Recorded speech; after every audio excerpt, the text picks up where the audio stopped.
and to express our minds and also our experiences, and why not ask questions? And we will have interactive moments as well for feedback and reflection.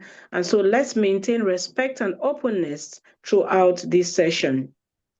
So I would like to also acknowledge and recognize our host, Dr. Nikki DePina, who is the CEO of the Global Peace Let's Talk, the one who has brought us here and under whose canopy we are organizing this event, and whose vision continues to create spaces like this for meaningful dialogue and impact. So we want to thank Dr. Nikki again for bringing us together. Straight away, ladies and gentlemen, our first speaker is a dynamic and multifaceted leader whose work spans media, leadership, and community development. And her name is, however, a name that we all know within the Global Peace Let's Talk. And she is Miss Joan Tambelin. She is a journalist, a venerated journalist in Cameroon, renowned, and presenter of radio and television programs, as well as a communications manager in the energy sector. She is also a gender and peace expert with international recognition, a serial entrepreneur, a professional master of ceremony, and a highly sought after public speaker. She's also a project manager and a passionate community peace builder, and serves as the president, the current president of the Young African Women Congress Network, known as Your Network Cameroon chapter. Today, ladies and gentlemen, she would be speaking to us on the role of social justice for peaceful cohesion, the role of social justice for peaceful cohesion. So please, ladies and gentlemen, join me in welcoming Joan Tambelin. You're welcome, ma'am, and the floor is yours.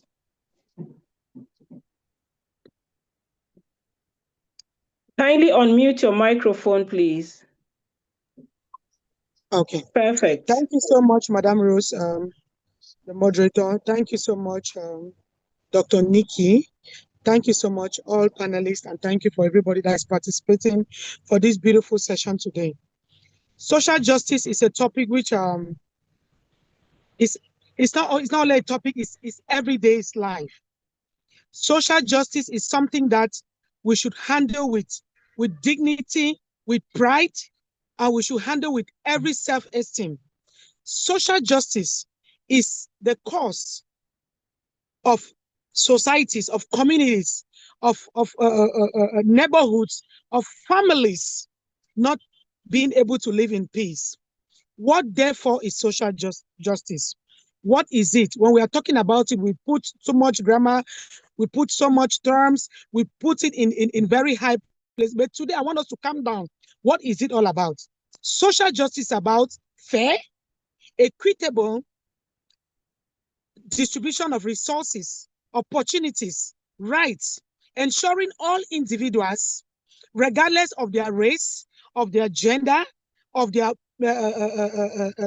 tribe, of the particular part of the country or a nation where they are coming from, of their background, regardless of all these things, so that everyone can be able to thrive in a peaceful and in an inclusive community and in a society. What is it all about? It's giving the fair play, it's giving equal opportunity, it's giving equal, it's giving an equal fair ground, it's giving what is needed to achieve a particular thing, be it to a girl child, be it to a boy child, be it to an albino, be it to a white man, be it to a black man, so long as you are a human being, giving you the rights, the human rights that every human being deserves. The right to education, the right to marriage, the right to shelter. Every right that a human being deserves should be given to every human being, regardless of their background. That is the summary of what we are talking about, social justice. But now, what is the role of this social justice in a peaceful cohesion? When social justice is being broken, when barriers are being put up, when cages are being made for some other human beings, while other human beings keep riding on horses, when financial opportunities are being given to a particular group of people, when school opportunities is being given to some particular group of people, when a particular tribe is being given positions in the government, when a particular community is being sorted out to be the best and others the last, this is what is bringing in a lot of fighting, a lot of problem, a lot of making people not to be able to live in a peaceful cohesion. Social justice is critical for fostering peace and for social cohesion in the world. If you look at most conflicts in Cameroon, in Africa, in the world, it's because a particular group of people are being marginalized. It's because a particular gender is being marginalized. It's because a particular race, the color of the skin. I shouldn't have this because I am a Black woman. I shouldn't have this because I am an African. I shouldn't have this because I am not married. I shouldn't have this because I am not a boy child. I am not a husband. I am not a man. I shouldn't have this because I come from a particular family. I shouldn't have this. All these things are what is causing a lot of injustice, creating barriers, creating very high fences, discrimination. A lot of discrimination, a lot of favoritism, a lot of marginalization, a lot of nepotism, economic inequality, segregation, and the list go on and on.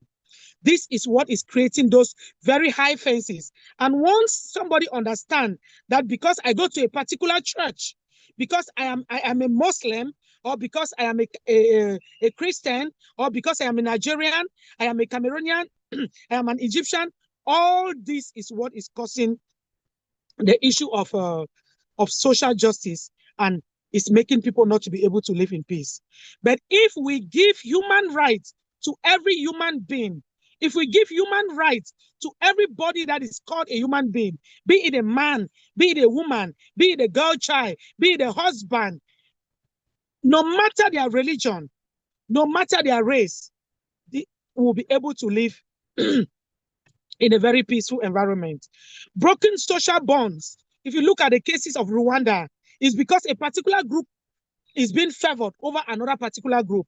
If you come to Cameroon, you look at that, the Francophones, the French people are being favored over the English people, which has caused the long-standing crisis, which has displaced over 600 and counting people in Cameroon.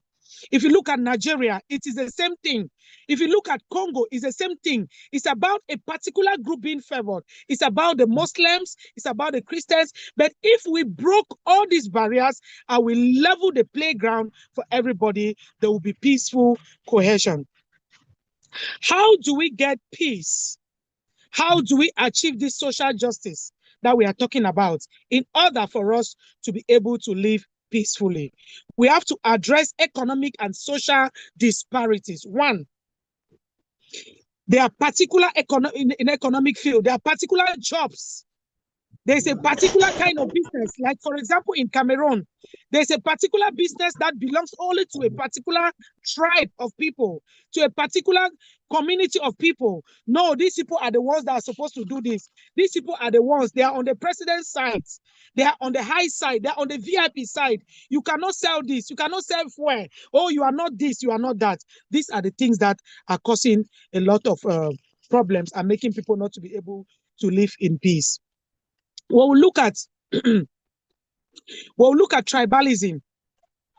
There are particular tribes that people will look at those tribes as if they are low. They'll look at, if you are coming from this particular area, it means that you cannot occupy this particular position in the government politically now. There are particular positions in the government or in the states where particular people from some other tribes, especially in Cameroon, where I will talk more on because I understand very well the cases of Cameroon. But it just works in a lot of African countries and even in the world. There are some particular spheres, there are some particular grades, there are some particular levels that you cannot attain because you come from a particular tribe. When we begin to look at issues of corruption equally, there is a lot of corruption. A poor man's child cannot go to a medical school in Cameroon. A poor man's child, no matter how intelligent you are, no matter how available you are, no matter how smart you are, but because you are a poor man's child, you will not be able to get access to prestigious institutions in Cameroon, like the ENAM, where most administrators are being trained. You must be able to possess some kind of huge envelopes, bribes, to be able to bribe in order for your children to go to those kind of institutions. And because you are poor, your family is poor, you cannot afford. So those particular institutions are meant for the rich people's children and not for the intelligence. But what do we need for our communities to be fine? What do we need for our communities to be able to meet up with the standards? We need people who are able to deliver. People who are able to deliver what is supposed to deliver in that particular field. For example, you take the case of a medical doctor. They don't really care what the rich man's daughter or the rich man's son can do. All they know is that, what is the name of your father? Once the name of your father is within the bourgeoisies, the top ranking class, your child will be able to get into a medical school, whether he qualifies or whether she qualifies or not. But your child will be able to go there because your parents are rich and they are more placed. And a poor man's child will not be able to go there. I can remember when I was in the University of Buea, I've written ENAM so many times. And I have other people who have written ENAM so many times. ENAM is a school of administration in Cameroon. And it is very difficult for you to get into it. Even in CUS, a doctor's school in Cameroon, it is difficult for you to enter there because the name of your father is not a renowned name where they know it in the government list, and that they can approve your entrance to those very prestigious institutions. The level of corruption is so high. Even to have a normal government work which you can write an entrance to enter, you will still need to bribe your way in.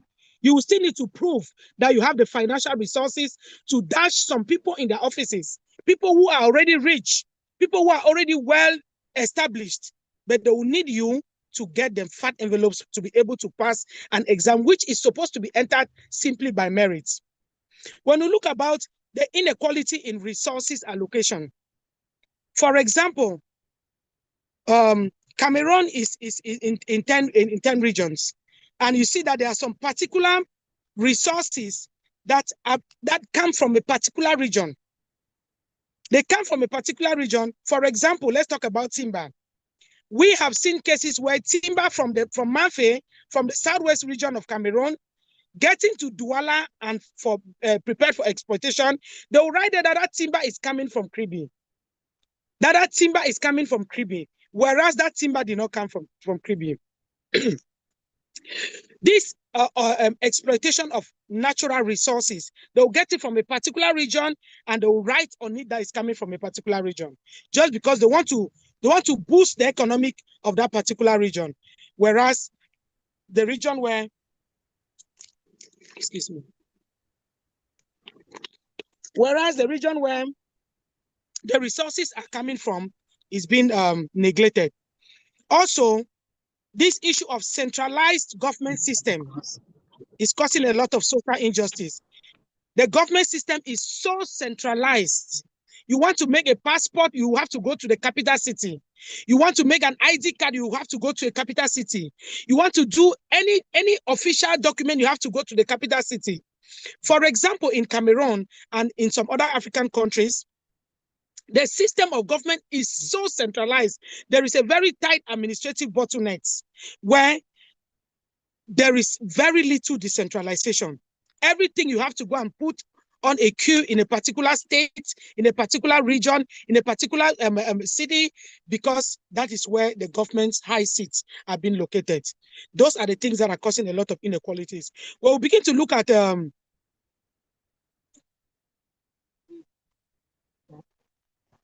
when we begin to look at marriages, we come now to our culture. There are some cultural backgrounds where they'll say, no, you are coming from an English area, you are coming from a French area, you cannot get married to somebody from this particular area, you cannot get married to this particular person from this particular family, from this particular neighborhood, from this particular area. It causes a lot of social injustice. Now, how can we break down these barriers in order to ensure a peaceful cohesion? Number one, we have to come out with vocational trainings and empowerment. We have to empower both sexes, empowering the women, empowering the men, empowering the youths, empowering the youth females and the youth males. We will create empowerment for everybody to be able to have jobs for equal playing ground. People will be able to have this social justice wars being broken down. And if these wars are being broken down, there will be peace and there will be a peaceful cohesion. Another thing we have to look at is languages. Languages is something that brings a lot of social injustice. There is a particular language that like for example, in Cameroon, when you speak French in Cameroon, automatically you are being given attention, especially in the French areas. When you speak French, you are being given attention. There are offices in Cameroon where you cannot enter and you speak English and they will see as if somebody is speaking. You have to enter that office and you speak French, even if that office is an English-speaking office. But for some reason, the French language is like a code, a code to pass. You have to speak English, you have to speak French. There are positions, even at the airports, where you get there and you will not have somebody that speaks English. It is about French. So if we break down this, we prioritize both official languages. For example, English and French is going to break down this war of social injustice. And I also want to talk about the reintegration and the reconciliation. At times, for example, in Cameroon, during this period of crisis, there has been a lot of issues. There have been killings, there have been fighting, there have been kidnappings. What then should we do? What is the way forward? We have to do a lot of reintegration, reconciliation, like what happened to Rwanda. The reconciliation in Rwanda is something that has created a way forward, is something that has created forgiveness, is something that has created people to move on, and it has broken down these barriers of social injustice. We have to come up with conflict resolution and peace-building strategies. We speak about the conflict, we put it on the table, we discuss it as both parties matters, not like one party controlling the other party. But if both parties are being placed on the resolution table and the issues are being put on the table and discussed, it's going to create a lot of social injustice wars being broken down. We have to come also with the issue of inclusion of the marginalized group. Who are these particular groups that have been hugely marginalized? Is it the women? Is it the youth? Is it a particular region? Is it a particular tribe? Is it a particular profession? We have to include them, and then there will be a way out. In conclusion, I want to say that social justice must be lived. It must be felt by all. It's not a priority for a particular citizenship. It's not a priority for a particular group of people. It's not a priority for a particular sex. It's not a priority for a particular area. Social justice is something that has to be felt by all citizens of every country, for every nation. It requires timely, impartial, and humane actions from institutions, as well as the active involvement of civil society in upholding human rights. Human rights should be truly human rights and not a particular sex right and not a particular group's rights. Human rights should be for all. Thank you very much.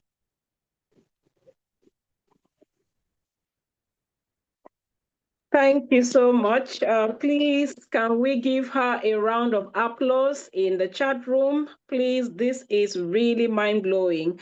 And I want to thank you so much, Joanne, for that powerful, insightful, and deeply reflective presentation.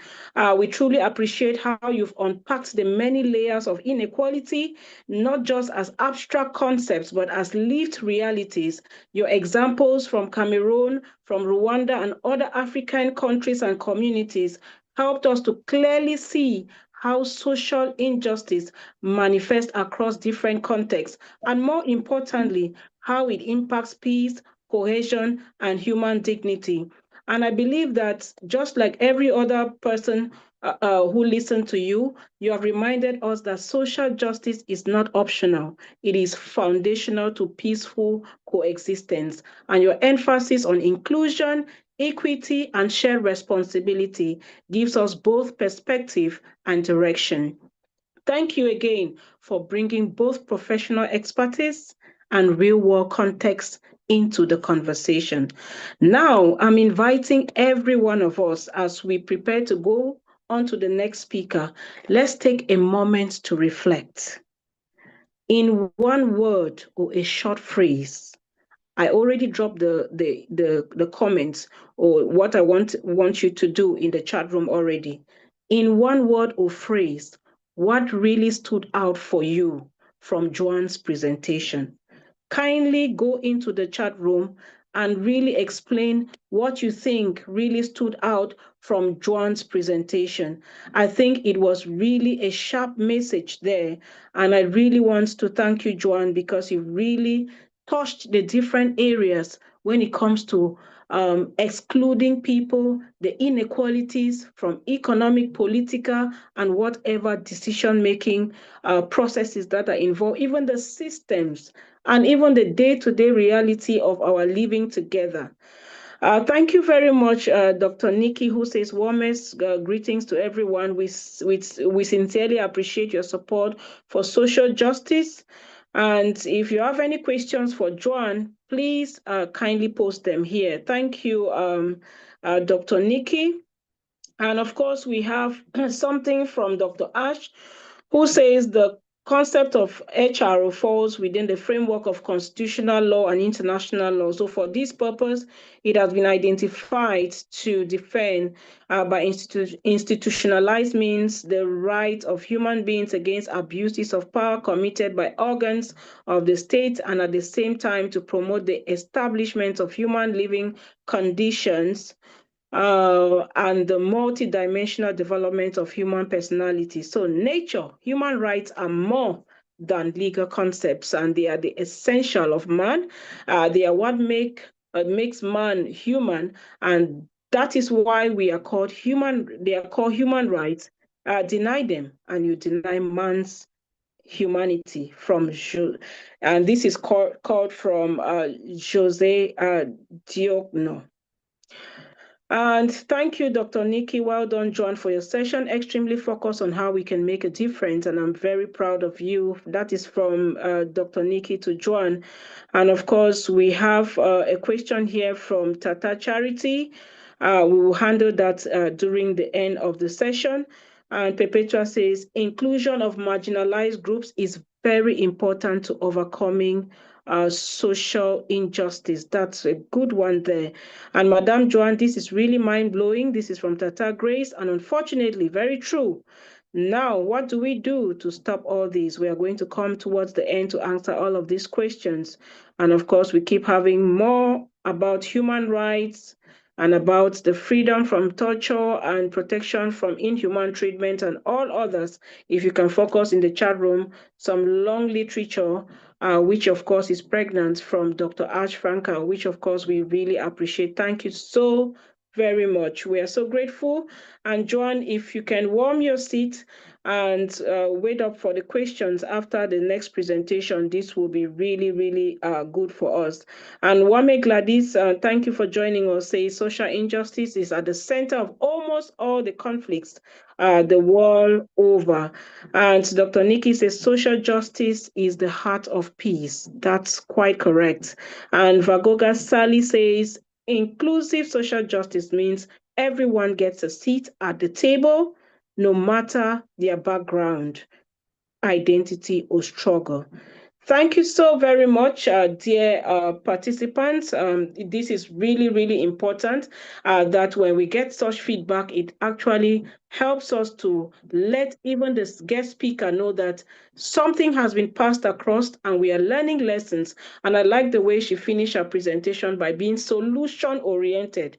What can be the way forward? We all got that right into our marrow. As you join the room, please kindly mute your microphone so that we can have a coordinated discussion. Thank you, Apollinaire. I just muted you. And we are moving straight on to the next guest speaker we have today. We just had two dynamic ladies. We are moving on to the next. Thank you so very much, Joanne. Just warm your seat. I'll be back to you very soon so we can chat concerning the questions that have been posed a while ago. So our next speaker brings a strong grassroots and advocacy-driven perspective to today's discussion. And she is Ms. Tata Charity Yenlan, and she is a paralegal and human rights advocate whose work focuses on gender equality, youth empowerment, and peace building, as well as climate action. She is deeply committed to empowering communities and amplifying voices that are often unheard. She is also a gender enthusiast and energy transition campaigner with over 9 years of experience advancing climate resilience, biodiversity conservation, and sustainable livelihoods in rural communities across Cameroon. She serves as programs officer for the Society for the Promotion of initiatives in sustainable development and welfare, SOPISDU, and coordinates the Mount Oku Center for Gender and Socioeconomic Empowerment, where she leads initiatives such as empowering women and youth through climate, smart agriculture, environmental education, and green entrepreneurship. Tata is also actively engaged in grassroots peace building, working with partners to promote social cohesion, community resilience, and inclusive development in conflict-affected areas. Today, esteemed ladies and gentlemen, she will be speaking to us on the topic, social justice from ground up. Social justice from ground up, empowering communities for equity, inclusion, and sustainability. Kindly join me in welcoming Ms. Tata Charity. The floor is yours, Ms. Tata.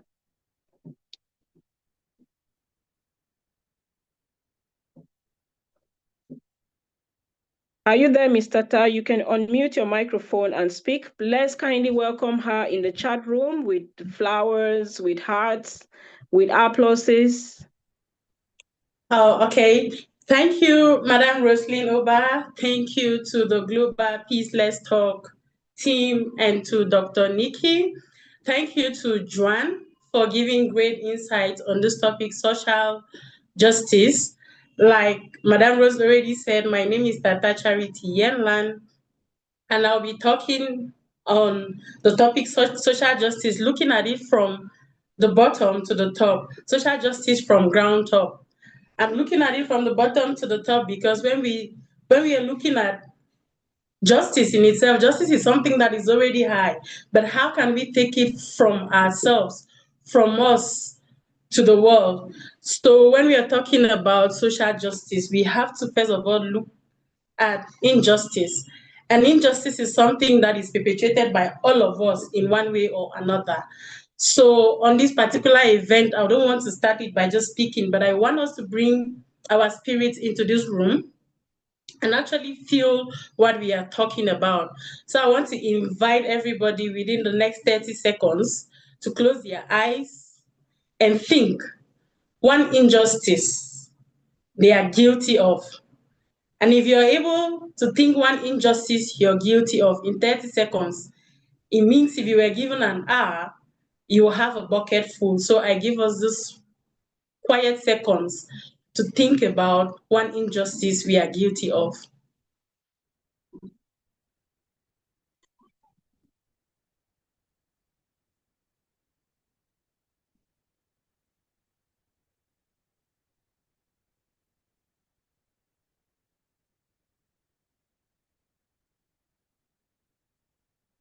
Kindly drop it in the chat room. She's asked the question. If you get any responses, just drop it in the chat room. She'll pick it up from there. Thank you.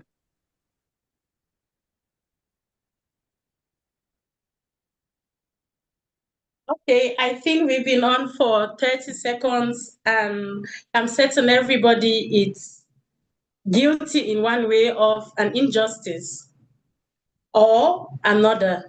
I would like to share with you what I'm guilty of before we get into my presentation proper. So my injustice is I work with civil society, and for the longest time in my work, instead of having empathy for persons with disability, I felt pity for them. Feeling pity for them feels like keeping them aside, looking at them to be different from others. But now they have their own kind of abilities. They have distinguished abilities from all the other people. For example, looking at a blind person, you feel like they cannot go there, but there is always a means for them to reach there. So I think all of us are guilty of one injustice or another.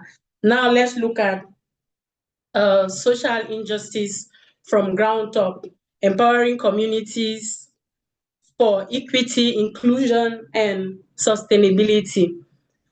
Looking at the definition of social injustice, I will not labor very much there because Madame Joanne already talked about the definition. Let's just see what the UN says. And for the UN, it is fair and compassionate distribution of resources for growth. And then I went on to look at other scholars. I saw someone like John Rawls. His definition is fairness for the benefit of all. Aristotle said, giving each person what they deserve according to their needs, not just giving them, but giving them according to their needs.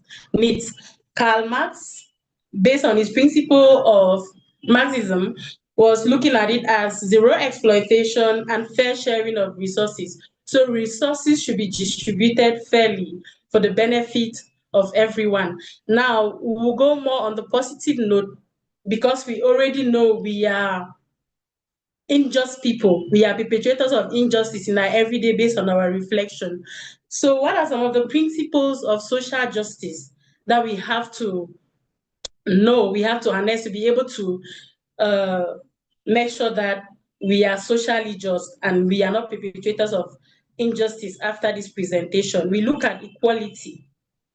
We are looking at equality from gender, from age, from religion, from every human being is just a human being. We are equally made before God, before our Creator. Whether you're a Christian or you're Muslim, you're equal. Now, the next principle we have is equity.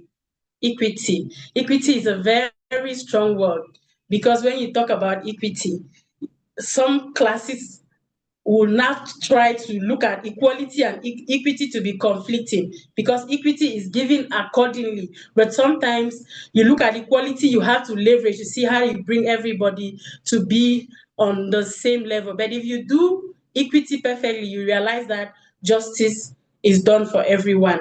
Now we look at human dignity. Human rights are very important. These are rights that cannot be taken away from us. These are the essence of us being human beings. So we cannot talk about justice if human rights are not respected. We now look at access. Society cannot be just if everybody cannot access services, everybody cannot access resources and the like. For example, if you're a poor person and you cannot access health because you're Are poor, we losing then, Charity? pardon? Hello? Yeah, we can get you 5 on 5, Charity. Okay, so I was talking about access as one of the principles of social justice. If everybody cannot access services, resources equitably or equally, then already injustice is being perpetrated. Participation. Most of the times we realize that it is always some people deciding for some people. It is always those in power deciding for the masses without trying to understand where the masses are coming from. But for social justice to be done, everybody has to sit on the table. Everybody needs to be represented on the table. That way, justice will be done for everyone. Now, looking at some examples of social justice, you're looking at gender equality. Women, society already made it, especially the African context. Women were kept at the background and decisions were made for them. But now we are looking at gender equality, whether male or female, everybody has a right. Everybody should have equal opportunities to bring their ideas, to bring their contributions for society to move towards the right direction. We're looking at environmental justice. The environment is everything that the essence of humanity is on.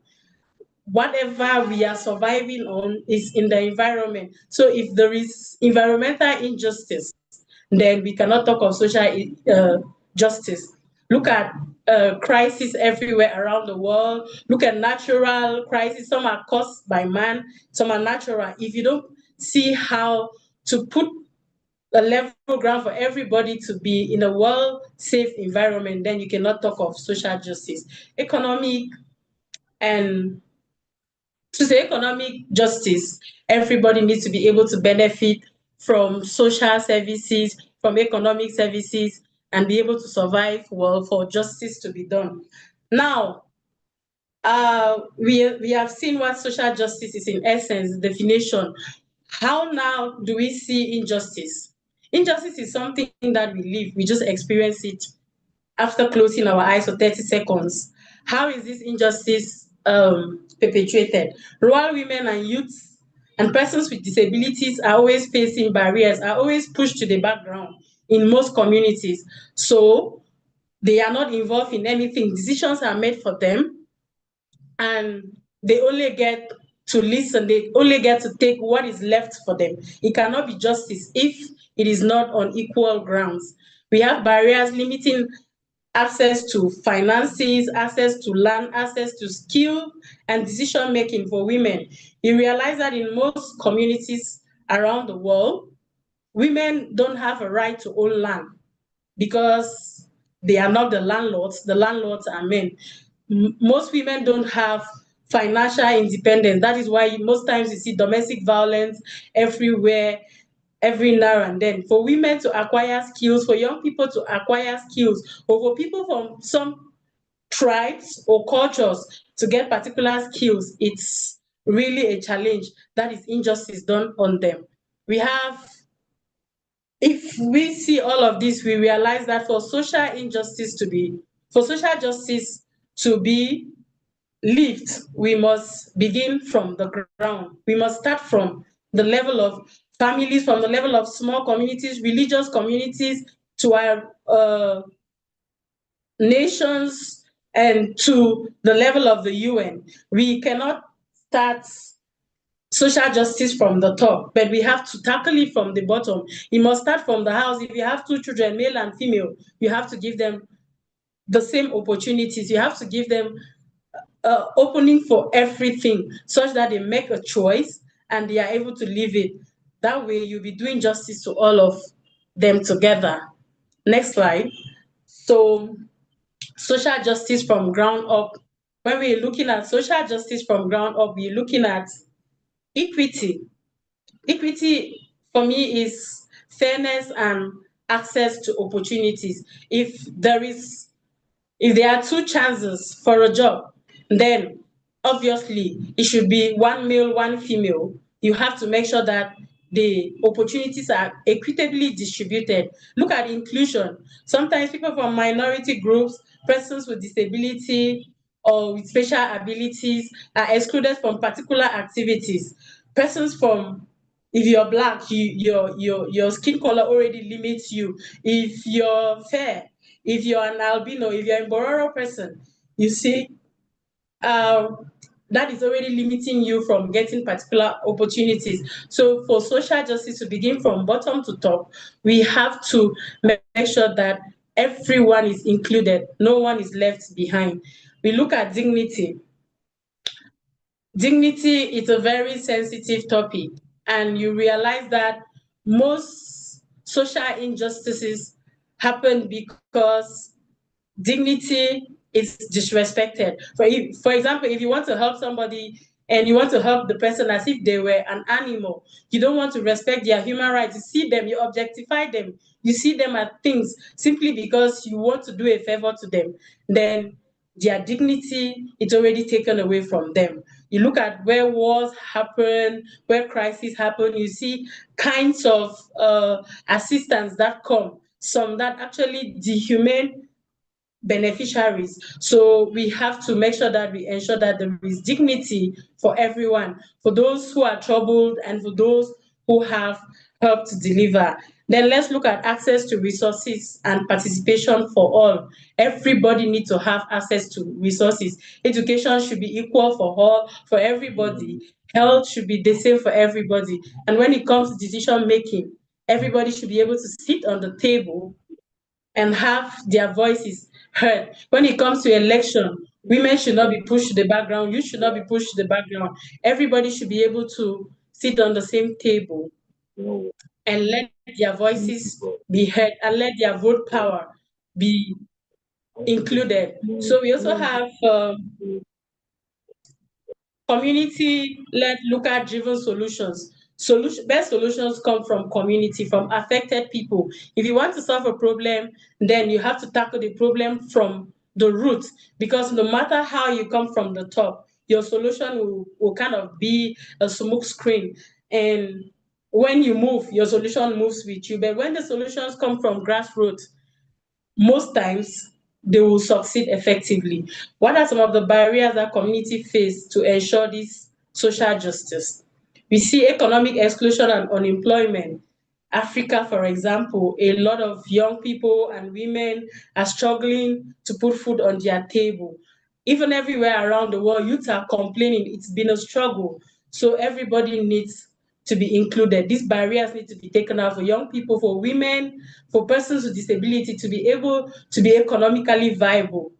We have disability exclusion, we've already talked about it. Environmental degradation. Look at the environment. You get to realize that polluters are paying a token and communities are bound to suffer. Looking at my community, Oku, where I come from, farmers in the last 5 years, we used to depend very much on Irish potato, but in the last 5 years, we are unable to harvest any potato. Why? This is an effect of climate change.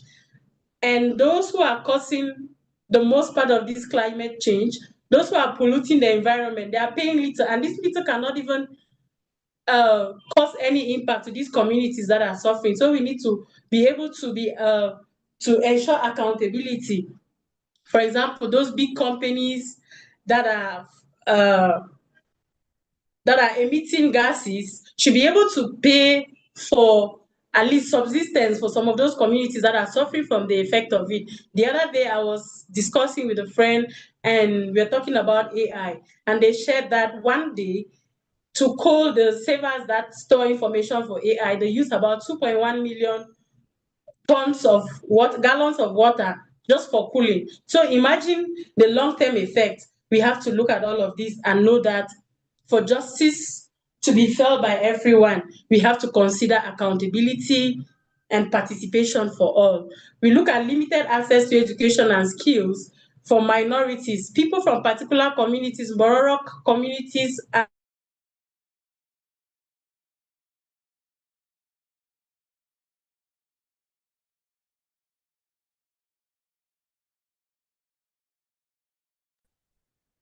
Lost Charity again. Hopefully she'll come back in a bit. The network is not really friendly. Charity, You lost me? we can hear you now. We lost you just like for 2 seconds. That's okay. You can ride on, please. Okay, thank you. So we are looking at empowering communities. How can we empower communities for social justice? We see how women can gain socioeconomic independence, and this can be done by through training, capacity buildings, and workshops. If you train the women, you educate them, you give them skills, they'll be able to become leaders. They'll be able to drive innovation. They'll be able to protect natural resources like the forest, like the environment. They will develop a sense of belonging. And if their families will become more resilient, and you realize that you're building social cohesion. You unblock the power communities already have. When you empower communities, you realize that everybody is ready to contribute their little energy, their little quota, to see that holistically the community is moving towards a positive direction. So for there to be social justice, communities must be empowered. Women, young people, persons with disability must be empowered to join hands with every other person to ensure that there is justice and injustice will move through the window. Now, this can be done through training. In my work with SOPISDU and the Mount Oku Center, training has been like a go-to to ensure that everybody is seen. We strive every time to ensure that we build the capacities of young people, of women, of marginalized people. That is our own way of supporting them. We carry programs to ensure entrepreneurship for youth. We promote environmental conservation through our tree planting activities. We are advancing gender equality, and right now we are working very hard to ensure that minority inclusion it's deepened into our work. So we are mainstreaming all of these things to see that they can be social justice and everybody benefits. How now can we sustain this justice? Communities must be part of decision making nationally and internationally. If local communities are excluded from the decision making tables, that is already social injustice being done to them. So for us to witness, for us to be a part of this social justice, for us to drive this justice, we ensure that people from the grassroots, people from the local communities are present in national decision-making tables, international decision-making tables. Climate justice is something that all of us have to stand for. You're either making the planet better or you leave it the way you found it because you're leaving it for your children. You better leave it the way you saw it or you put something into it. Now just transition through leadership and grassroots voices. Power should be given to young people. Transition should be made in a very just way, such that everybody feels they are present, everybody feels they are responsible for the society they are leading. Let's promote inclusive policy talk can ensure this. Let's invest in women and youth, filled with people from different backgrounds. I know we are going to take this as a challenge to see how we invest in women, we invest in young people, we invest in minorities. Let's ensure that no one is left behind, no matter their culture, their skin color, their religion. We ensure that everybody is moving in the same train. Social justice begins with you and I and in our communities. So if we can dignify everyone, if dignity can be restored for all, if we can begin to break systemic barriers like corruption, tribalism, and all of that, together we can build a just and sustainable future for everyone. Thank you, Madam Rose. And we've come to the end of my presentation. Thank you, Ms. Tata. Thank you so much, Ms. Tata. Please, can we give her all her flowers because she well deserves them. Give her some hearts in the chat room. I already find loads of appreciation, loads of applauses. And now I would love to hear from you as I feel like before actually continuing with Ms. Tata, what is one key takeaway from Tata's presentation or one key action you feel you are inspired to take after listening to Ms. Tata Charity? And as you write them in the chat room, I will be back to read them. So I'm giving that because honestly, I also want to give mine. And because I'm the moderator, so I just need to give mine. But then I want you to drop yours in the chat room. And of course, everyone gets to hear from you. What one thing you have picked up from Ms. Tata as an inspiration, and what is that one action that you feel inspired to take after listening to her? So thank you so much, Ms. Tata, for that incredibly powerful and enlightening presentation. And we deeply appreciate how you brought social justice to life from a grassroots perspective, reminding us that at all times, real change begins with communities at all times. And your emphasis on empowering local voices, especially in conflict affected areas, highlights the importance, just like Joan said, of inclusion, resilience, and sustainability in building lasting peace and enhancing social cohesion. And of course, your insight into gender, youth engagement, and climate actions as interconnected drivers of justice were particularly of impact. You've helped us to also understand that social justice is not a top-down process, but one that must be nurtured from ground up with communities at the center. So we want to thank you immensely for sharing your experience, for bringing some insights at the global, at the continental level, specifically from Africa, and your commitment to creating equitable and inclusive spaces, just like the case in point you've cited as your actions from SOPISDU and, of course, the OKU Youth and Women Empowerment Center.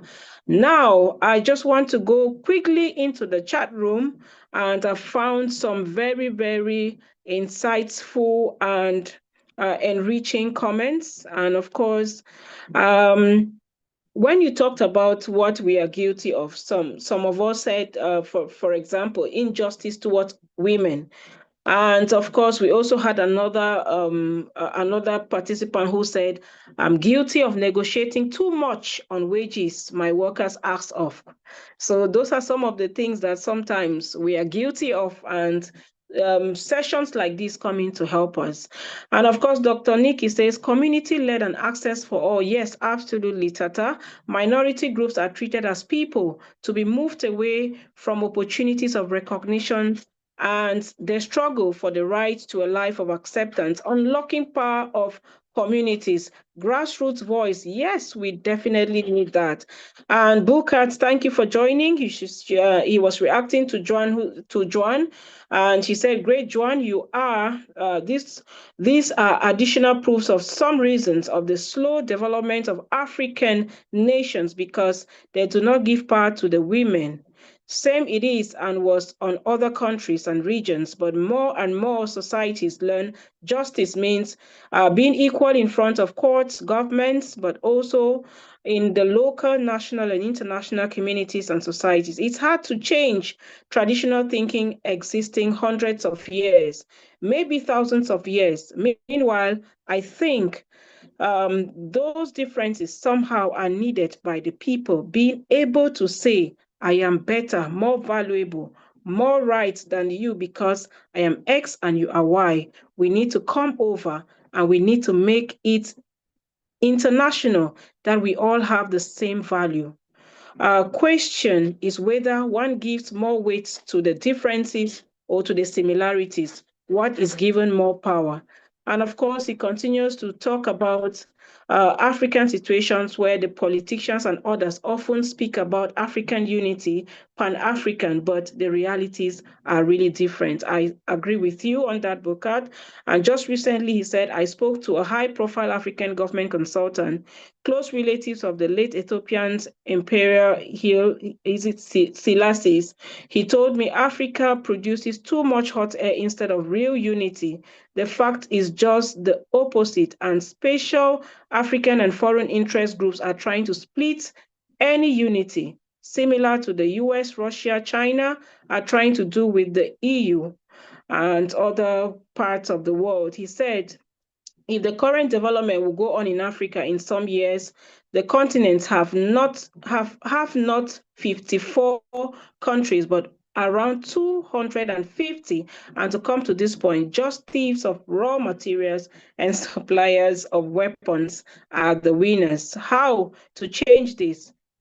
It is possible only with education, intercultural communication, and exchange, as well as interreligious dialogue, which are ongoing. This is really important.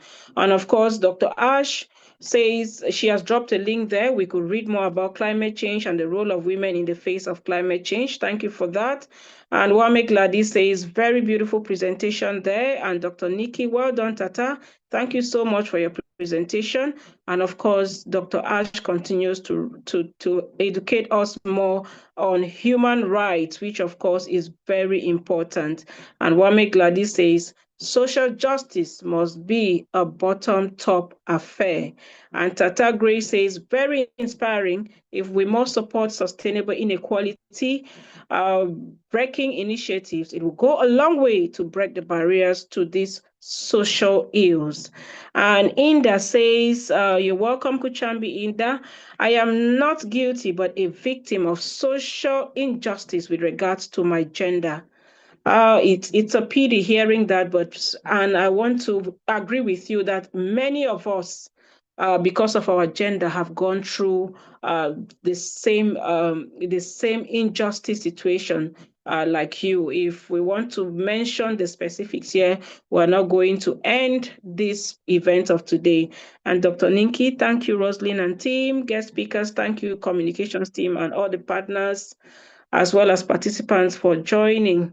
So thank you so much from everybody who has really taken that special moment to write what you think can actually be taken in terms of action, and what also inspired you after listening to Ms. Tata and also to Ms. Joan.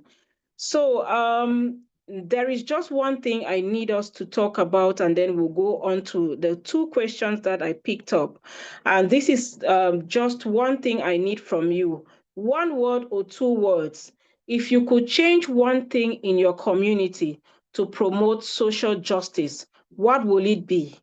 Can you just drop it in the chat room in just one or two words? If you could change one thing in your community to promote social justice, what will it be? After listening to our two guest speakers, what would that be? I'm waiting in the chat room, please. Kindly let me know what you think you can change in your community when it comes to social justice. For that change, for you daring to be different, what is that one or two things you want as change, sustainable change, when it comes to enhancing social justice? Can I have you in the chat room, please? One or two words. You don't need to mention an entire sentence. What is that one thing you can make out there as a difference?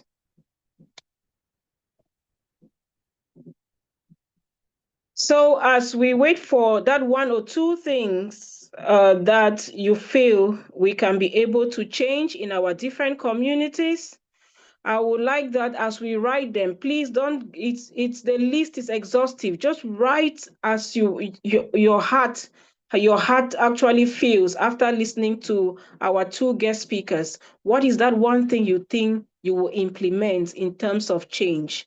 And we got two questions here, and I would like Ms. Joan, if you are still there. If you are still there, Ms. Joan, there is a question for you. I know you've already highlighted them in your paper. There is one question from the other guest speaker, Tata Charity, who says, how can injustice bring about unending conflicts? Maybe you can just briefly remind ourselves of Madam that. Rose. Sorry, I think I was in a haste. I was trying to give my contribution of what I took from her discussion. Okay, and it was fine. how injustice can bring, yeah. Okay. Thank you very much for that clarification, because I think both presentations today actually answered that question adequately. And from Tata Grace, I still believe our guest speakers actually touched massively around your question. What do we do to stop all of these injustices? I'm so happy that our two guest speakers were solution-oriented in terms of their two presentations. So they identified the pitfalls, and at the end of the day, they gave us a way forward. So I believe, Tata Grace, you must have been clarified on what you can do at your own end to make sure you shift the narrative. We can't change the narrative totally, but we can shift it from one level to another, to a better level. So I think, Tata Grace, if you will bear with me, that has been answered by our two guest speakers. I know the guest speakers will come to maybe give some closing remarks, but then I want to read that one thing that you've already written in the chat room that you go back to change within your spheres of influence. And top on the list is Dr. Nikki, the CEO of Global Peace Let's Talk. She says she'll treat others with respect. Very important. Vagoga Mary says, change the youth mindset. Very important. And of course, from Sopis Due, as an organization, they said, making sure I don't be the driver of injustice through my actions. Very important. Charity begins at home. Whatever we wish out there, we should be able to start doing them ourselves. And of course, Tata Charity says stereotypes and gender roles. We need to start having a look at what we used to look at how men should be and how females should be, how boys should be, and what girls should do. And of course, Gladys says, in my tradition, that women's voices be listened to. Of course, women form part of the population that has underrepresentation when it comes to voices. We want more women to come to be given that opportunities to speak at different levels, because one of the things, like I said from the beginning, is not only the systems or whatever is happening, but it's also silence that is also fanning the flames of injustice. And of course, with Booker, he says, in a more and more cold and non-personalized society of egocentric development, we need to activate the heart. We need to learn to also feel with our mind too, and to think with our heart too. Very important. This goes very deep down there for you to be, like, sometimes you need to have that self-introspective mindset to think about some of the actions even before you start affecting them out there. And of course, Tata Grace says charity starts at home. We said this a while ago, and I'm happy you're just reiterating it. Don't practice social injustice yourself. Thank you very much for that. And of course, someone with Samsung SM says, money, our mentality towards the love of money, because a lot of us are now being influenced by money, material things, not only money, material things in the negative sense. And that has really caused the way we look at each other, we relate with each other, and we also are selfish with the spaces that ought to have been a level playground for everybody. So we want to thank you very much, because that's just too many to be able to shift in terms of the narratives from our different setups. I'm glad we had responses from beginning within ourselves, in our hearts, in our souls, in our minds, and also what we can also do as individuals before we start expecting what society can offer us in terms of injustice. Straight away, I would just like to hear from just one take-home message from Joan and another take-home message from Charity. So, Joan, the floor is yours. Thank you so much, dear moderator, Madam Grace, Madam Rose. My take-home message is that in our different communities, in our different nations, in our different backgrounds, wherever place we are coming from, no matter who we are, whether you are a man, whether you are a woman, whether you are a boy, whether you are a girl, whether you are a child, there must be this social injustice. But what I want us to understand is that we should keep pushing. We have not yet achieved 100% of eradication of social injustice, of eradication of issues that will have to do with corruption, we have to do with marginalization, we have to do with nepotism, we have to do with whatever type of social injustice that we have in our communities. But please keep pushing. As a woman, break that glass ceiling keep pushing. Do not observe it and stay in that particular area where you are and get stuck there and die without achieving something. Keep pushing. Keep pushing, for there is light at the end of the tunnel. To that young girl who is being marginalized, to that Black woman who has not been given the stage, to that man who has been robbed of your rights, of your human rights, your right to education, your right to scholarship. I want to say, do not give up. Keep trying. As we are pushing in institutions, as we are pushing in policies on your own particular area that you are. Personally, keep pushing. Do not give up, for there is light at the end of the tunnel. Of the Thank you very tunnel. much. Thank you. Keep pushing, keep pushing. There is light at the end of the tunnel. Never give up, and do not minimize the little actions you take for the sake of the promotion of social justice. Now let's move on to Ms. Tata. Thank you so much, Joan. Thank you very much, Madam Obarose. I just have one word: charity begins at home. In the face of injustice, always remember, change begins with you. You can be the change you want to see. So if you start the change, people are going to follow. You cannot sit fold your arms and you're waiting for change to happen. Change begin with each one of us. So let's be the change we want to see. Thank you very much. And thank you everyone for listening and participating. It's been a learning experience for me, and I want to do this again and again. Global Peace, let's talk. Thank you. Oh, beautiful. Thank you so much. Please, can we give our two guest speakers a round of applause, the hearts, because they deserve it. And like Inda says, I learned that everyone deserves equal economic, political, social rights, and other opportunities. Apollinaire, thank you. And thank you, Tina Jones, for the hearts. To our guest speakers, I'm really impressed with the massive participation in the House. And of course, ladies and gentlemen, as we come close to the end of this session, we would love to capture this beautiful moment. Kindly turn on your cameras, if possible, for a quick snapshot as we celebrate our shared commitment to social justice. Please kindly activate your cameras.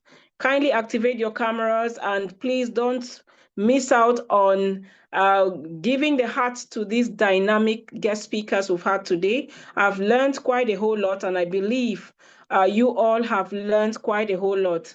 Joseph, if you are done with the pictures, I think that will be some good help for us. And while you take the pictures, I like the way Tata Charity is putting this peace all the time. And this is to social justice. So it is my honor to invite our host, who is the CEO and founder of the Global Peace Let's Talk, and a global award-winning peace champion, Dr. Nikki DePena, to deliver our closing remark for today from Global Peace Let's Talk. Do we have Dr. Nikki in the house, please? Kindly unmute your microphone and offer and give us some. There we go. Thank you. Welcome. Okay, so I just want to say thank you to everybody. It's been a really awesome session. There's a lot of ideas, and I love that you shared in the message what we can still do and what we can focus on.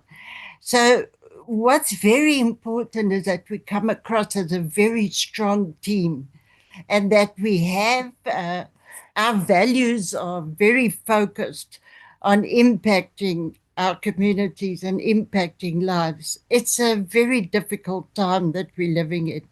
There's so much conflict and so many wars. It's almost as if we all just want to just give up and say we don't know what's happening, but we can't do that. I love the speakers' opinions on that things that we need to do. So please remember that your voices are of extreme value to Global Peace Let's Talk. And if you have ideas, and if you'd like to see follow-ups to the Zooms, you must send Rosaline a message. and so that we can continue, so that our voices make an impact and make a difference. So my sincere appreciation to the whole team.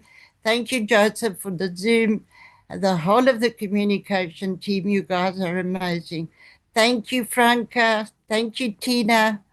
Who else is here? Everybody. Yeah, Burkhard, thank you. Shabina, Just everybody. Joan. Thank you so much, everybody. Lots of love.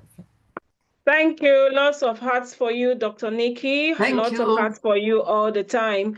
And thank you so much, Dr. Nikki, for those inspiring closing remarks. And a heartfelt thank you to our incredible speakers, Joan and Charity, for sharing your expertise, passion, and powerful insights. And to everyone who joined us today, ladies and gentlemen, your presence is meaningful, your voice is powerful, and your actions can create the change we definitely need. So let us leave here not just inspired, but committed to standing up, speaking out, and building a more just and equitable world. And before I leave you, just in connection to the Social Justice Day, as a follow-up, on March 1, we are going to have the day to mark Zero Discrimination Day. So this is the day that actually touches right into my marrow. It touches me personally whenever I want to talk about discrimination. So if you look at social justice and we talking about zero discrimination, it means that these conversations are really, really important in terms of promoting equity, equality, and of course, inclusion.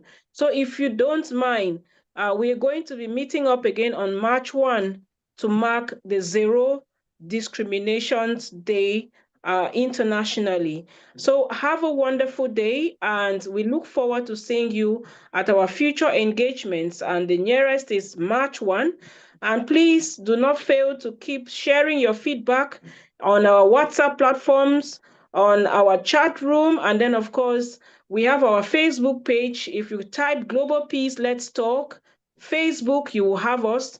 Global Peace Let's Talk LinkedIn, you will have us. And Global Peace Let's Talk on Instagram, you will have us. And of course, do not forget that you can go back to YouTube and watch this particular event because it's being live streamed as we speak. So stay connected with Global Peace Let's Talk for more conversations of impact. And don't forget, like we all are saying, change begins with you and I. So thank you very much. And from us to you, we want to thank our technical team, Joseph, Norman, and every other person in the communications team, Insha, Didan, for the marvelous job to make sure this event goes viral. We want to also thank SOPISDU, the Your Network, for making sure that our collaboration keeps growing in leaps and bounds. So thank you, everyone. So you can unmute your microphone and say bye to everyone.